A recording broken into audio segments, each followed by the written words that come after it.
என்ன தாண்டா உனக்கு நோக்காடு உன்னெல்லாம் காலியாகி மாறியாகி வந்து மாறிட்டு போவாதா என்ன ஒரு 5 நிமிஷம் விட்டுதான் இருந்தா என்ன ஊம்பி விடுவீங்களா என்ன வரும்போது ஒன்ன மாறிட்டு போவாதா இவ்வளவு நேரம் உள்ளார புதுக்கிட்டு நிலம் ஒரு போட்டு கேட்டீங்களா நானா ஏன் அப்படி படுத்து கிடக்குறீங்கன்னு கேட்டேன் நேற்று நீ படுத்துக்கிறீங்க நண்பா சத்தியமா சொல்ற சாடைய முடியாடுறா கையில அடிக்க யானை தந்தத்தால அடிக்கிற மாதிரி என்ன பேசுறாலும் நீங்க தந்த போறதில்ல இந்த கையில அடிச்சு வாங்குறவருக்கு நீங்க தந்த மாட்டேன் சத்தியமா அதுக்கெல்லாம் வாய்ப்பு ராஜா சத்தியமா வாய்ப்பு இல்ல வாய்ப்பு இருக்கா இல்லையான்னு தெரியும் சரி நண்பா கூடி வந்து குட்டுப்பால் உண்டு சேர்ந்து பால் உண்டு நாங்க அண்ணன் தங்கை இருவர் அண்ணன் தங்கச்சி நீங்க ஆமா என் தங்கை யாரு உத்தரகுமார்த்தி சுருக்கமா சொல்லணும்னா உத்திரி ஏதோ ஒரு இடம் விட்டு போகல அப்படி இருவர் பிறந்தாலும் தினமும் எனக்கு என்ன வேலை ஏங்க நான் 16 வயசு எனக்கு தினமும் அப்படின்னா உங்களுக்கு ஒரே ஒரு வேலை தாங்க இருக்கும் ஓடையா ஓட போனப்பா என்ன சோகம் இருக்கிறதுக்கா இல்லைங்க கை வேலை அது முன்னே போடும் நானல்ல நீங்க அந்த வேலை பாக்க அதனாலே என் தாய் தந்தையை கண்டுவிட்டு உடனடியாக சென்று கல்வித்தாலை சென்று பாடல்களை கற்று வர வேண்டும் சரிங்க எனக்கு 16 வயசு ஆகுது எங்க அப்பா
மந்திரமில்லை என்ற வாசகத்திற்கு என் தாய் தந்தை இருவருக்கும் மகனாகிய உத்திரப்பாளன் அநேக கோடி வந்தனங்கள். மகனே, இப்படி தாய் தந்தை கண்டவுடனே தன் கோவிலாக பாவித்து எங்கள் திருவனை நீ மறைந்திருக்கின்றாய். சரி, அது மட்டும் இல்லாம சீரகன் அவர்களும் உத்தம்மாள் அவர்களும் பெற்ற தாய் தந்தைக்காக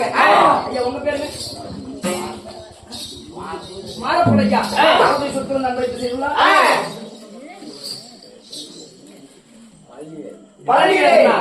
அவருடைய சொத்து இருந்தும் நமக்காக நன்மை செய்துள்ளா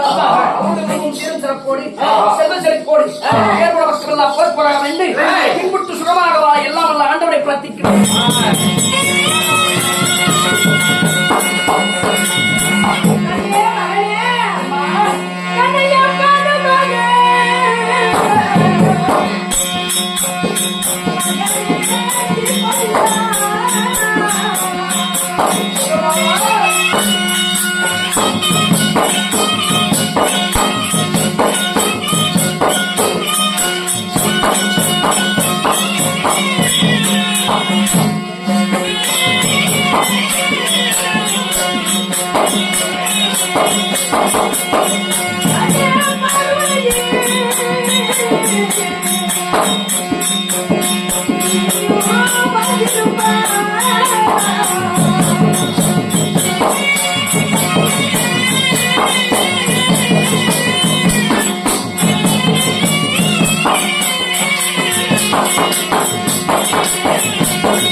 நீ பணிந்தாயெல்லாம் பல்லாண்டு பல்லாண்டு பல கோடி நூற்றாண்டு சேமத்தோடு வந்திருப்பாய் மகனே. அம்மா வாழ்ந்திருப்பிற ஆசீர்வாதம் கொடுத்தால் கடவுளுக்கு வேளாண் உங்களுடைய ஆசீர்வாதம் இருந்த போதிலும் இருந்தோறும் உங்களை கண்டுவெட்டி நானும் அந்த மொந்தமோடே மொந்தமோடியா என்ன படம் ஓட்டுறீங்க? நான் ஒக்கா படம் அதனாலே இங்கிருந்து ஒரு கல்விச்சாலைக்கு செல்ல வேண்டும் அதனாலே இன்றைய நேரத்தில் நான் சென்று கல்விச்சாலை சென்று வருகிறேன்.